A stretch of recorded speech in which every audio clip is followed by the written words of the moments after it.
আন্তর্জাতিক টি-টোয়েন্টিতে সর্বোচ্চ ছক্কা মারা ১০ ব্যাটসম্যান কারা? টি-টোয়েন্টি ৪ ছক্কার খেলা, তবে ছক্কার মান যেহেতু বেশি তাই ছক্কায় সবাই বেশি মারতে চান। আন্তর্জাতিক টি-টোয়েন্টির যাত্রা শুরুর পর এই ২ দশকে শুধু একজন ব্যাটসম্যানই ন্যূনতম ২০০টি ছক্কা মারতে পেরেছেন।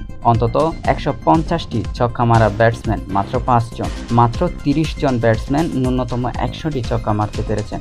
আসুন দেখে নিই আন্তর্জাতিক টি-টোয়েন্টিতে সবচেয়ে বেশি ছক্কা মেরেছেন কোন ১০ জন। এই তালিকায় ১০ নম্বরে রয়েছে অস্ট্রিয়া টিমের খেলোয়াড় করণবীর সিং। এই খেলোয়াড় ৪০ ইনিংস খেলে ছক্কা হাঁকিয়েছে ১৩৬। তালিকায় সাইদ আজিজ মালয়েশিয়া ১০৭ ইনিংস খেলে ছক্কা হাঁকিয়েছেন ১৩৯টি। তালিকায় ৮ নম্বরে রয়েছে হংকং এর খেলোয়াড় বাবর হায়াত, মাত্র ৯৪ ইনিংস খেলে ছক্কা হাঁকিয়েছে ১৪০টি। এই তালিকায় ৭ নম্বরে রয়েছে গ্লেন ম্যাক্সওয়েল, অস্ট্রেলিয়া দলের হয়ে ১১৪ ইনিংস খেলে ছক্কা হাঁকিয়েছে ১৪৮টি। তালিকায় ৬ নম্বরে রয়েছে নিকোলাস পুরান, ওয়েস্ট ইন্ডিজের হয়ে ৯৭ ইনিংস খেলে ছক্কা হাঁকিয়েছে ১৪৯টি। এই তালিকায় শীর্ষ ৫-এর ৫ নম্বরে রয়েছে সূর্যকুমার যাদব, ভারতের হয়ে ৮৭ ইনিংস খেলে ছক্কা হাঁকিয়েছে ১৫০টি। ৪ নম্বরে রয়েছে জস বাটলার, ইংল্যান্ডের হয়ে ১৩২ ইনিংস খেলে ছক্কা হাঁকিয়েছে ১৭২টি। এবং তালিকায় ৩ নম্বরে রয়েছে মার্টিন গাপটিল, নিউজিল্যান্ডের হয়ে